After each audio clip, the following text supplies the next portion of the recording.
Hi hello నమస్తే welcome to our channel. This is మాన్సర్.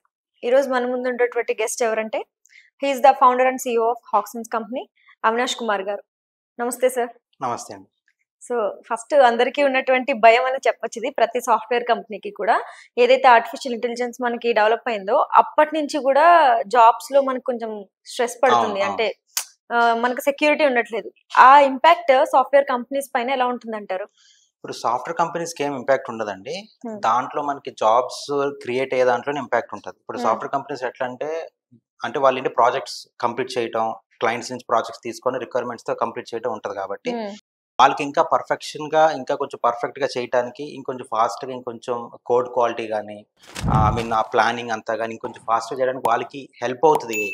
But software కంపెనీస్కి అయితే effect ఏమి ఉండదు అండ్ ప్రొడక్టివిటీ ఉంటుంది.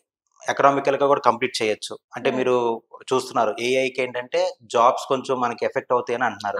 మల్టీ టాస్కింగ్ ఉండాలి, ఎదురట్లాగా సింగిల్ స్కిల్ సెట్ మీద మనకి జాబ్స్ ఎక్కువ ఉండవని అంటున్నారు.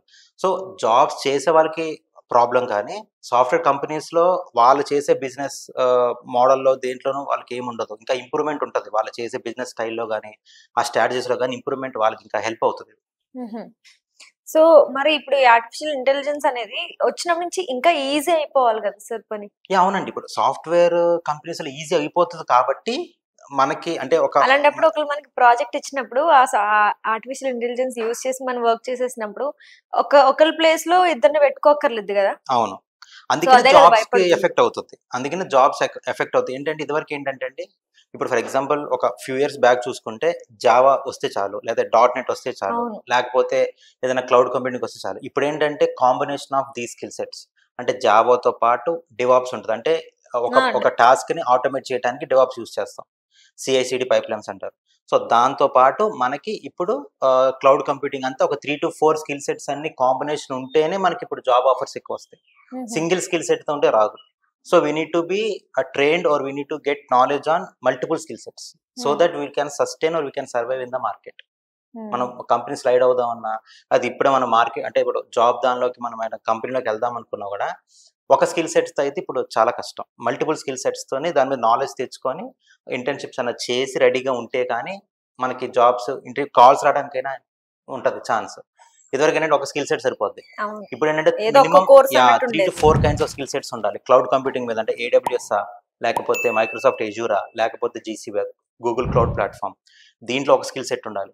జావా కానీ .NET ప్రోగ్రామింగ్ లాంగ్వేజ్ అంటారు, దాంట్లో ఒక స్కిల్ సెట్ ఉండాలి. దాంతోపాటు డివాప్స్ వచ్చి ఉండాలి, దాంతోపాటు బేసిక్ AI వచ్చి ఉండాలి. సో ఇవన్నీ కాంబినేషన్ అనమాట. సో అవన్నీ కలిపి ఒక 3 to 4 స్కిల్ సెట్స్ ఉంటే కానీ మీరు సస్టైన్ అవ్వగలరు. ఒక జాబ్ రావాలన్నా కూడా it will be easy for you. So ఇప్పుడు మల్టీ టాస్కింగ్ చేసే వాళ్ళు కూడా ఏఐని ఎక్కువ యూజ్ చేస్తున్నారు కదా. ఎగ్జాక్ట్లీ. సో ఇంకా ఈజీ అయిపోయింది ఏఐతో వర్క్.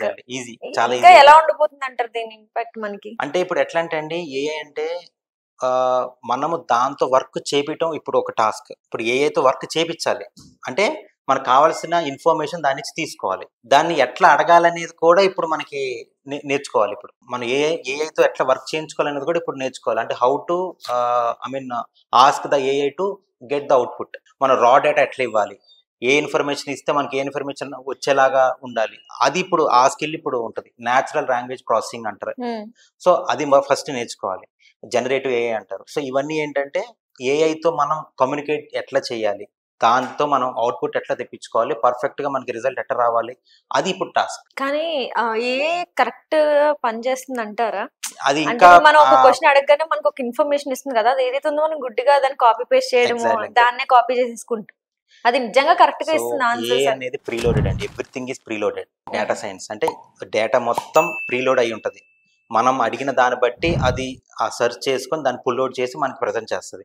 సో ఆ డేటా మనం ఇచ్చేది కూడా ఇంకా we need to work on that. Complete గా అది ఇచ్చేదే మనం నమ్మాలి, అది ఇచ్చేదే మనం చేయాలని లేదు. దాంతో ఆటోమేట్ చేయించడం అంతే. ఒక టాస్క్ ని దాంతో మనం ఆటోమేట్ చేయించవచ్చు. ఇప్పుడు రీసెంట్ గా మేము మా కంపెనీస్ వర్కౌట్ చేస్తున్నాం. ఏమంటే మనం వాయిస్ కమాండ్ ఇస్తే ఏఏ మొత్తం కోడ్ రాసేయాలి, కోడ్ రాసేస్తుంది. కోడ్ రాసేస్తుంది. ఇంటర్వ్యూస్ కు కూడా చాలా వరకు ఏఐ యూస్ చేసుకుంటున్నారు. ఫేక్ చేయడానికి కూడా, ఫేక్ చేయడానికి యూస్ చేస్తున్నారు. ఫేక్ చేయకుండా ఉండటానికి, ఫేక్ చేసే వాళ్ళని పట్టుకోవడానికి కూడా ఏ యూస్ చేస్తున్నారు. ఇప్పుడు ఫర్ ఎగ్జాంపుల్ మా దాంట్లో ఒక క్లయింట్ ఉంది. వాళ్ళు ఏం చేస్తారంటే ఫస్ట్ మనం ప్రొఫైల్స్ అంటే మేము పేరోల్ ప్రాసెసింగ్ చేస్తుంటాం. ఫర్ ఎగ్జాంపుల్ డిలైట్ ఉందనుకోండి, డిలైట్ మా మెయిన్ క్లయింట్. సో డిలైట్కి మాకు ఓపెనింగ్స్ వచ్చినప్పుడు వాళ్ళకి మేము ప్రొఫైల్స్ పంపినప్పుడు they will have the screening which is AI. అంటే ఏఐతో స్క్రీన్ చేస్తారు. అప్పుడు ఏంటంటే ఇదివరకు ఏంటంటే మీకు తెలుసు ప్రాక్సీస్ అంటారు. అంటే ముందు మీరు ఉంటారు, వాయిస్ మీద ఉండదు, పక్క నుంచి వస్తుంటది, ఆర్ స్క్రీన్ మీద మీరు పక్కన something they will do something. So అట్లా కాకుండా ఏ అంటే మీరు చెప్తేనే ఇట్ విల్ టేక్. అంటే మనిషి అక్కడ ఉన్న వాళ్ళు ఎవరైతే ఇంటర్వ్యూ ఇస్తున్నారో వాళ్ళ వరకు చెప్తేనే it will take it, otherwise అది చెప్పేస్తుంది. So he is doing some manipulation, this not the perfect screening round అని చెప్పేస్తుంది. సో అందుకని ఏ వాడుతున్నారు, ఏ ఇట్లా వాడచ్చు అట్లా వాడచ్చు. సో కంపెనీస్ ఏంటంటే ఫర్ గుడ్ సేక్ వాడుతున్నారు, మా ఎంప్లాయీస్ కానీ క్యాండిడేట్స్ ఏంటంటే to overcome to bypass how we can use అనేది అంతే. So yeah sir, nice information. Thank you so much for sharing this valuable information. Thank you.